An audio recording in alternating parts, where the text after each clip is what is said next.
काल ना मी दवाखान्यात व्हिडिओ बनवला होता। तर त्यावेळेला काय झालं माहिती का, एक ताई माझ्याकडे बघत होते वाटतं बऱ्याच वेळापासून, आणि त्यांना असं वाटलं की काय बोलावं। मग त्या खूप वेळानंतर त्या जवळ आल्या आणि आल्याच्यानंतर त्यांनी विचारलं, ताई तुम्ही व्हिडिओज बनवतात का? तर मी म्हटलं हो, मी आत्ताच सुरुवात केलेली आहे।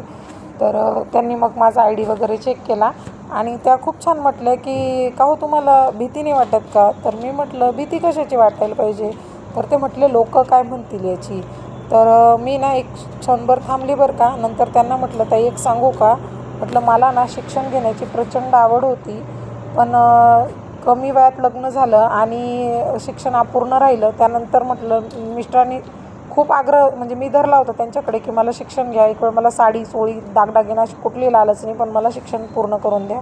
तर त्याही वेळेला त्यांनी 12वीपर्यंत शाळा शिकवली आणि तिथून पुढचं ज्यावेळेस शिक्षण घेण्याचा प्रश्न आला, तर त्यावेळेला बऱ्याच लोकांनी हा प्रश्न उद्भवला की आता हिचं लग्न झालं, एक मुलगी झालेली, आता हिला शिकून काय करायचं आहे। पुन्हा या लोकांचा विचार करून माझं शिक्षण तिथेच थांबवलं गेलं। त्यानंतर म्हटलं काही वर्षानंतर माझ्या मनामध्ये खूप जिद्द होती की मला एखादी छोटासा का होईना पण स्वतःचा व्यवसाय चालू करायचा आहे, स्वतः 4 पैसे कमवायचे आहेत। तर त्याही वेळेला तोच प्रश्न आला की लोक काय म्हणतील आणि काय व्यवसाय चालू करायचा, त्याला भांडवल कोण देणार। त्यामुळे माझी तीही इच्छा तिथेच जागेवर राहिली। त्यानंतर मग पुढचा टप्पा आला कोरोनाचा। तर कोरोनामध्ये अनेक लोकांनी घरचे आपले व्हिडिओज बनवणं, फॅमिलीमधलं काय असेल ते दाखवणं, आणि ते दाखवूनसुद्धा अनेक लोकांनी आज प्रसिद्धी कमवलेली आहे। खूप अक्षरशः आपलं आयुष्य ना फार बदलून टाकलेलं आहे।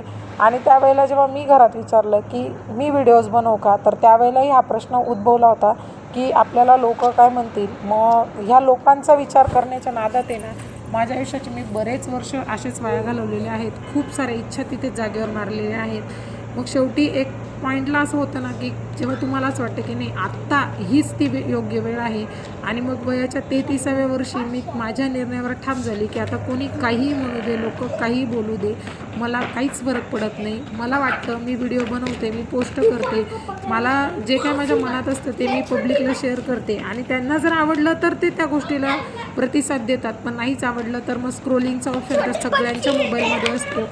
तर खूप निर्धार करून या पॉईंटला आली आणि मग हे व्हिडिओ बनवायला सुरुवात केलेली आहे। तर मी त्यांना म्हटलं कसं आहे माहिती का, जोपर्यंत आपण स्वतःसाठी ते स्टँड घेत नाही आणि स्वतः तो निर्णय घेत नाही ना, तोपर्यंत तुम्ही तुमचं आयुष्य कधीच बदलू शकत नाही। तुम्हाला आनंद मिळतो आहे ना, तर नक्कीच ती गोष्ट करायला हवी, आणि म्हणून मग मी हे व्हिडिओ बनवायला सुरुवात केलेली आहे। आणि राहिला प्रश्न भीतीचा, तर वयाच्या 33व्या वर्षी जर डेअरिंग नाही केली तर कधी करावी, म्हणून मग आत्ता ह्या वेळेला हे केलेलं आहे।